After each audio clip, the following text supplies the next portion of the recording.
अस्सलाम वालेकुम नाज़रीन, डॉक्टर ज़ुबैर मिर्ज़ा एक मरतबा फिर आपके सामने हाजिर हूँ आपकी सेहत के लिए, लंबी जवानी, लंबी उम्र, खुश रहने के लिए मुफीद मशवरे लेके। पिछली वीडियो बनाई थी PCOS के ऊपर, जो औरतों का ख़ास मर्ज़ है, परेशानी है, और मैंने कहा था कि उसका इलाज जो है उस पर अलग से वीडियो बनाऊँगा, जो आज मैं बना रहा हूँ। PCOS आपको बताया था कि औरतों की सने बुलूगत से लेके तकरीबन जो जब 40 की दिहाई में आती हैं उस वक्त तक ये बीमारी और परेशानी होती है उनको। ये बहुत बड़ा सोशल प्रॉब्लम है। इसका कंट्रोल जो है खासा आसान है, हो जाता है, लेकिन बहुत से लोग इग्नोर करते हैं इसको, वो करते भी नहीं। कई दफ़ा वाकई बच्चियों को देख के तरस आता है जब कभी माएँ लेके आती हैं कि 16-17 साल की बच्ची है और उसका वज़न कोई 90 किलो 100 किलो के करीब है, डिप्रेशन में, चेहरे पे दाने हैं। और अभी हाल ही में एक पेशेंट मेरे पास आई थी अपनी बेटी को लेके, कि बेटी को देख के अपना इलाज कराने आई थी वेट का। मैंने कहा भाई बेटी भी मोटी है, और उससे 2-4 सवाल पूछे। वो बेटी को 17, मैंने कहा इसको भाई PCOS के सिम्टम्स हैं, इसका टेस्ट दिखाया? कल नहीं, किसी को नहीं दिखाया। मैंने कहा भाई इसको अल्ट्रासाउंड कराओ, टेस्ट लिख के दिए, कराओ, अपनी गायनेकोलॉजिस्ट को दिखाओ। तो ये है कि इसको तशखीस, डायग्नोसिस करा के फिर इसका इलाज करें। इसका क्योर नहीं होता, इसको कंट्रोल किया जाता है, मैनेज किया जाता है कि ताकि सिम्टम्स बेहतर हो जाए, जो उससे नुकसान हो रहा है वो ना। अच्छा, सबसे पहले इसमें है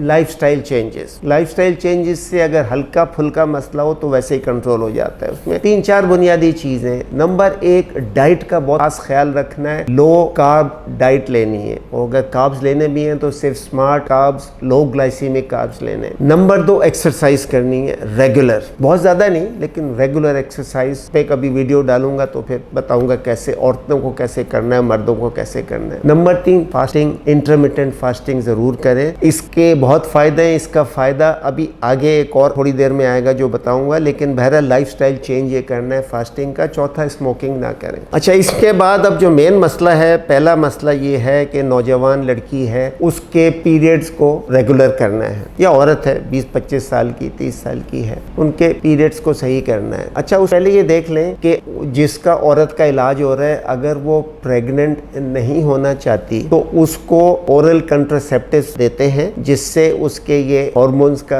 बैलेंस सही हो जाता है, पीरियड भी सही हो जाते हैं, क्योंकि इससे प्रेग्नेंट नहीं होना। बाकी इलाज चलते रहते हैं, लेकिन इस वक्त बात हो रही है मेंसेस को रेगुलर करने के लिए। और जो औरतें प्रेग्नेंट होना चाहती हैं उनको वो दवा देते हैं जिससे फर्टिलिटी बढ़े, जिससे उनके जो फीमेल एग्स होते हैं वो मैच्योर होके निकले। दवा का नाम इसलिए मैं नहीं ले रहा हूँ कि खुद से लोग लेना ना शुरू कर दें। इसकी दवाइयाँ जो लेनी है, मखसूस दवाइयाँ, वो अपने डॉक्टर, अपने गायनेकोलॉजिस्ट या अपना जो एंडोक्रिनोलॉजिस्ट जो भी है उसके मशवरे से लें। खुद से कोई दवाई नहीं लेनी है आप लोगों ने। मेंसेस पीरियड को सही करने के बाद तीसरा मसला आता है कि मर्दों का जो हार्मोन टेस्टोस्टेरोन बढ़ गया, उसके असरात को कम करना बहुत ज़रूरी है, क्योंकि बहुत बड़ा सोशल प्रॉब्लम है। फीमेल के चेहरे पे दाने, एक्नी हो जाता है, बाल चेहरे पे, फेस पे आ जाते हैं, जो लेज़र कराती फिरती हैं, खर्चा होता है, सर के बाल कम होने शुरू हो जाते हैं। तो टेस्टोस्टेरोन को कम करने के लिए इसके एक्शन को ब्लॉक करने की दवाइयाँ आती हैं। 2-3 मुख्तलिफ किस्म की दवाइयाँ हैं, नाम फिर मैं नहीं ले रहा हूँ कि खुद ना लेना शुरू कर दें। जिस डॉक्टर से इलाज करा रहे हैं उसको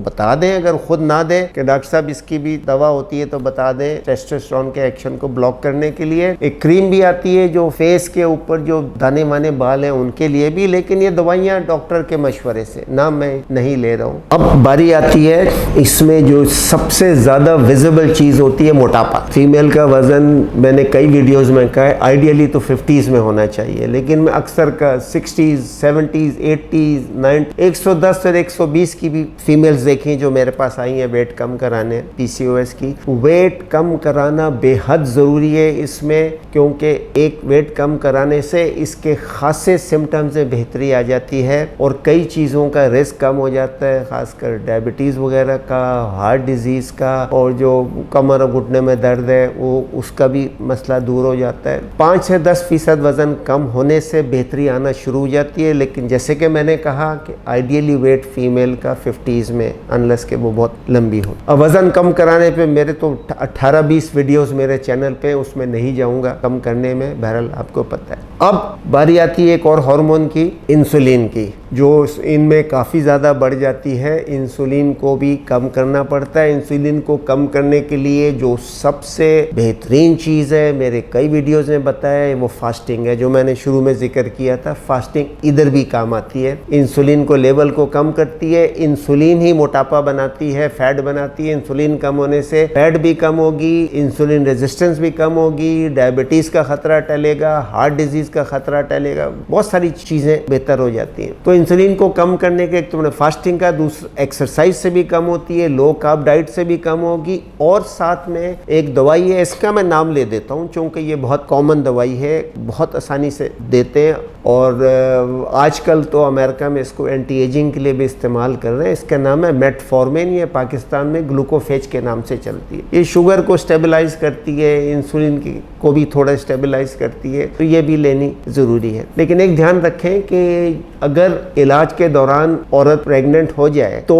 मेटफॉर्मिन को फिर बंद करना पड़ता है, तो मेटफॉर्मिन को फिर बंद किया जाता है। कुछ लोग इसमें सर्जरी भी करने लगे हैं, वो लेप्रोस्कोप डाल के ओवरी के अंदर छोटे छोटे ड्रिल होल्स करते हैं, ओवेरियन टिश्यू को जलाते हैं थोड़ा सा, ताकि ये जो सिस्ट्स है, इसमें बताया ना कि पॉलीसिस्टिक ओवेरियन सिंड्रोम, बहुत सारी थैलियाँ होती हैं, इनको जला देते हैं, उससे कुछ बेहतरी आती है। लेकिन ये अभी बहुत से लोग को करना नहीं आता, तो अगर कराना है किसी एक्सपर्ट से कराएं और पूरी तरह डिसीजन सही से लें कि ये कराना है या नहीं कराना। तो नाज़रीन, ये सारी चीज़ें मैंने बताई हैं, सब खोल के बताई हैं, सिवाय इसके कि चंद दवाइयों के नाम नहीं लिए। वो अपने डॉक्टर के मशवरे से, जो गायनेकोलॉजिस्ट हो, एंडोक्रिनोलॉजिस्ट हो, जिससे भी आप इलाज करा रहे हैं उसके मशवरे से लें, खुद से ना लें। और ये कंट्रोल हो सकता है, इसमें ज़िंदगी भी सही हो सकती है, प्रेगनेंसी भी हो सकती है, इसमें चेहरे की स्किन भी बेहतर हो जाती है, वज़न भी कम हो जाता है, बीमारियों के ख़तरात जिसमें डायबिटीज़ और हार्ट डिजीज़ और कैंसर वगैरह ये सब है, ये सब भी कंट्रोल हो जाते हैं। तो इसको नज़रअंदाज ना करें प्लीज़। अगर आपका कभी वज़न बढ़ने लगे, पीरियड में रेगुलरिटी हो, ख़ासकर अगर आपकी बेटियां हैं टीन एज में और उनको मोटापा